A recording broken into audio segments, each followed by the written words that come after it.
бар асари зилзила ки субҳи дирӯз дар тоҷикистон рух дод, 5 сокини ноҳияи Тоҷикобод ба ҳалокат расида, 300 хона вайрон шуд. Баъзеҳо ба барқарор кардани хонаҳои харобшуда шурӯъ намуданд.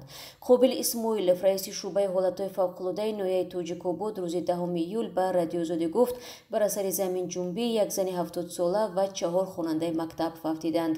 Вай афзуд, то ин дам захмӣ шудани 2 нафари дигар ҳам ошкор шудааст. Ба гуфтаи ин мақоми ноҳияи Тоҷикобод дар деҳаҳои Кулиболо, Сари Чашма, деҳи Мазори ҷамоати Лангаришоҳ дар умум 300 манзили зист хароб шудааст. Айни замон масъулони ноҳия якҷо бо намояндагони Кумитаи ҳолатҳои фавқулоддаи ҷумҳурӣ зарари офати табииро ҳисоб карда истоданд. Саид Аъзам, як сокини ноҳияи Тоҷикобод, мегӯяд заминҷунбӣ хонаҳоро шадидан хароб карда, дар баъзе нуқтаҳо замин фурӯ рафтааст. Хонаҳо, оғилҳо хароб шуданд, чорвои мардум кушта шуд, беҷо мондааст. Аз баландиҳо хок лағжида заминҳои киштро вайрон кардааст, гуфт ҳамсӯҳбати радиозодӣ. Ба иттилои бахши зилзиласанҷии Академияи илмҳои Тоҷикистон, заминларза соати 7:14 субҳи дирӯз дар 20 километрии маркази ноҳияи Рашти Тоҷикистон ба вуқӯъ омадааст. Шиддати зилзила аз рӯи ҷадвали Рихтер 5/10 бал гуфта мешавад.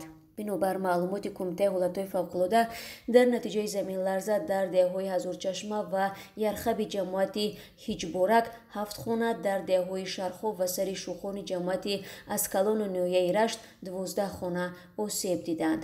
Ҳамчунон аз хисороти зилзила аз ноҳияи Тоҷикобод гузориш дода мешавад.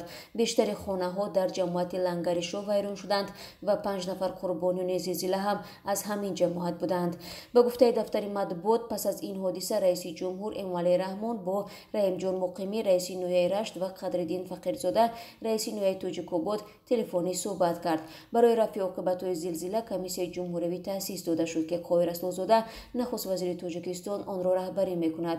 Эмомалӣ Раҳмон ба Қоҳир Расулзода, раиси Кумитаи ҳолатҳои фавқулодда, раисони ноҳияҳои Рашту Тоҷикобод барои бартараф кардани оқибатҳои офати табиӣ ва расондани кӯмак ба оилаҳои зарардида дастур додааст. Сокинони дигар манотиқи Тоҷикистон ҳам субҳи дирӯз зилзиларо эҳсос намуданд. Ба гуфтаи мақомот, шиддати заминҷунбӣ дар душанбе 2-3 дараҷаи ҷадвали Рихтер буд. Дар шабакаҳои иҷтимоӣ сокинон аз Соғду Кӯлоб ҳам навиштанд, ки заминҷунбиро сахт эҳсос намуданд. Тоҷикистон дар яке аз минтақаҳои зилзилахези қораи Осиё ҷойгир аст. Дар гузашта бар асари зилзила дар гӯшаҳои кишвар чандин хона вайрон шудааст. Аз ҷумла моҳи июли соли 2020 наздик ба 60 хонаи сокинони чаҳордеҳа дар ҷамоати Ширинчашмаи ноҳияи Тоҷикобод дар заминларза осеб дид.